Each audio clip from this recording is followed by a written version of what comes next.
आज एक और नई प्रेरक और ज्ञानवर्धक भगवान बुद्ध की कहानी लेकर आए हैं दोस्तों। गौतम बुद्ध 563 ईसा पूर्व 483 ईसा पूर्व को महात्मा बुद्ध, भगवान बुद्ध, सिद्धार्थ व जिनको शाक्य मुनि नाम से भी जाना जाता है। आज के भगवान बुद्ध की प्रेरक कहानी का टॉपिक है उत्तम व्यक्ति कौन। कहानी छोटी है मगर बहुत कुछ सिखा सकती है, इसलिए आशा करते हैं आप इसे पूरा जरूर पढ़ेंगे। तो चलिए अब शुरू करते हैं। दोस्तों, इस बेहतरीन कहानी को बहुत पुरानी बात है। गौतम बुद्ध एक शहर में प्रवास कर रहे थे। उनके कुछ शिष्य भी उनके साथ थे। उनके शिष्य एक दिन शहर में घूमने निकले तो उस शहर के लोगों ने उन्हें बहुत बुरा भला कहा। शिष्यों को बहुत बुरा लगा और वापस लौट गए। गौतम बुद्ध ने जब देखा कि उनके सभी शिष्य बहुत क्रोध में दिख रहे हैं तो उन्होंने पूछा, क्या बात है, आप सभी इतने तनाव में क्यों दिख रहे हैं? एक शिष्य क्रोध में बोला, हमें यहां से तुरंत प्रस्थान करना चाहिए।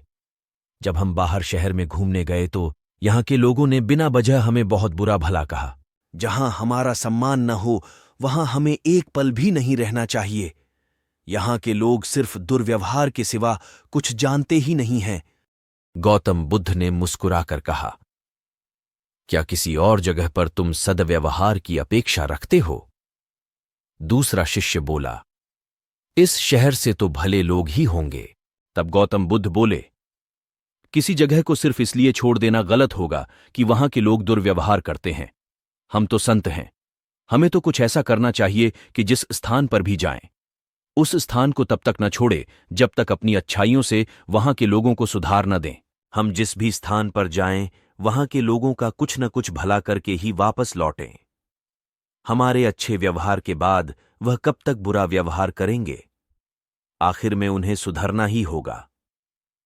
वास्तविकता में संतों का कार्य तो ऐसे लोगों को सुधारना ही होता है। सही चुनौती वो है जब हम विपरीत परिस्थितियों में खुद को साबित कर सकें। ये सभी बातें सुनकर बुद्ध के प्रिय शिष्य आनंद ने प्रश्न किया, उत्तम व्यक्ति किसे कहते हैं? इस पर बुद्ध ने जवाब दिया, जिस प्रकार युद्ध में बढ़ता हुआ हाथी चारों तरफ के तीर सहते हुए भी आगे बढ़ता जाता है, ठीक उसी तरह उत्तम व्यक्ति भी दूसरों के अपशब्दों को सहते हुए अपना कार्य करता रहता है। खुद को वश में करने वाले प्राणी से उत्तम कोई और नहीं हो सकता। गौतम बुद्ध की बात शिष्यों को अच्छी तरह से समझ में आ गई और उन्होंने वहां से जाने का इरादा त्याग दिया। इसी तरह भगवान गौतम बुद्ध ने अपने शिष्यों को समझाकर अच्छे रास्ते पर लेकर चलना आरंभ किया और लंबे समय तक शिष्यों के साथ रहकर लोगों को जीने की नई प्रेरणा देने लगे। इससे उस शहर के लोगों में भाईचारा और एक दूसरे के साथ अच्छे व्यवहार के साथ रहना सिखाया तथा किसी से दुर्व्यवहार न करने की सलाह दी। तब से काफी समय तक भगवान गौतम बुद्ध अपने शिशु के साथ वही रहना आरंभ कर दिया और लोगों ने गौतम बुद्ध को भगवान मान बैठे थे।